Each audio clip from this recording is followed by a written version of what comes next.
आपने बच्चे को दूध पिलाते वक्त सीने में दर्द, जलन या स्वेलिंग फील की है? कभी ऐसा लगा है कि सीना भरा हुआ है, भारी लगता है या छूने से गर्म महसूस होता है? अक्सर माए समझते हैं ये मामूली बात है, मगर यही अलामात कभी खतरनाक ब्रेस्ट इंफेक्शन की शक्ल इख्तियार कर लेती हैं। ये वो बीमारी है जो हर साल हजारों माओं को मुतासर करती है और अक्सर खवातीन लाइल्मी की वजह से खुद ही अपनी तकलीफ बढ़ा देती हैं। याद रखें, माँ का दर्द सिर्फ जिस्मानी नहीं, जज्बाती भी होता है। हम इस इन्फेक्शन को मास्टाइटिस कहते हैं। मास्टाइटिस दरअसल ब्रेस्ट टिश्यूज में स्वेलिंग और इन्फेक्शन का नाम है।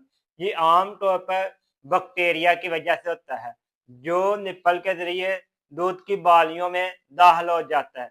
जब दूध मुकम्मल तौर पर खाली नहीं होता, तो वहाँ प्रेशर इन्फेक्शन पैदा हो जाता है। चलिए जानते हैं क्या है ये इन्फेक्शन की वजूहात क्या होती हैं। नंबर 1, दूध का ठहर जाना। नंबर 2, निप्पल पर जख्म, बच्चे को गलत पोजीशन में फीडिंग करवाना, बड़ा या ज्यादा दबाव वाले कपड़े पहनना, नींद की कमी और कमजोर मदाफती निजाम। ये वो तमाम वजह हैं जिसकी वजह से ये इन्फेक्शन होता है। मेस्टेट की पहचान कुछ खास अलामत की वजह से की जाती है, जिसमें ब्रेस्ट में दर्द, भारीपन या जलन महसूस होती है। मुतासरा हिस्से पर हाथ लगे तो काफी ज्यादा जगह गर्म लगती है। वहां से जल्द का सुरख हो जाना, अक्सर बुखार रहना या कपकपी रहना, निप्पल से खून या मादा आना, ये वो तमाम चीजें हैं जो इन्फेक्शन का बताती हैं। अगर ये अलामत आप में ज़ाहिर हो तो फौरी डॉक्टर से रजू करें। डॉक्टर जिस्मानी मुआयने से अंदाजा लगाते हैं। अगर जरूरत पड़े तो पल्स कल्चर टेस्ट किया जाता है। अगर बर वक्त इलाज शुरू किया जाए तो मेस्टेट खत्म हो जाएगी। इस इन्फेक्शन का इलाज बर वक्त ना हो तो ये काफी हद तक बॉडी में फैल जाता है। फिर इसके लिए आपको एंटीबायोटिक दी जाती हैं, पेन किलर टैबलेट यूज करने के लिए दी जाते हैं।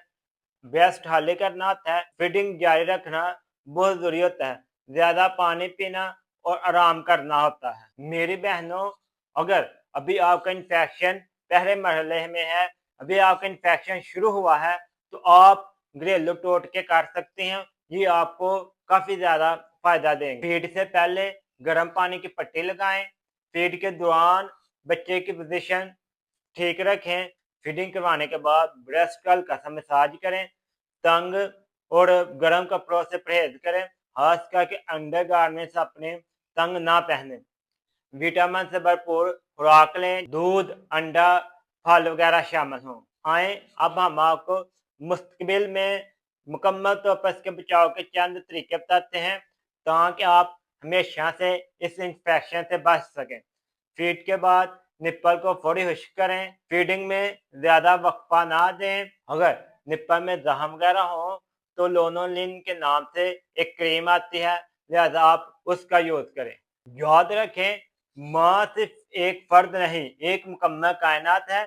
इसकी सेहत, इसकी मुस्कुराहट, इसका सुकून बच्चे की पूरी जिंदगी पर असरअंदाज होती है। मेरी बहनों, अपने दर्द को मामूली ना समझे, क्योंकि एक सेहतमंद माँ ही एक रोशन नस्ल की बुनियाद है। माँ का मुस्कुराना दुआ भी है और दवा भी है। जब माँ मुस्कुराती है तो पूरी दुनिया में रोशनी फैलती है। मेरी बहनों, अपने जिस्म की आवाज सुने, ये आपकी ताकत है, कमजोरी नहीं।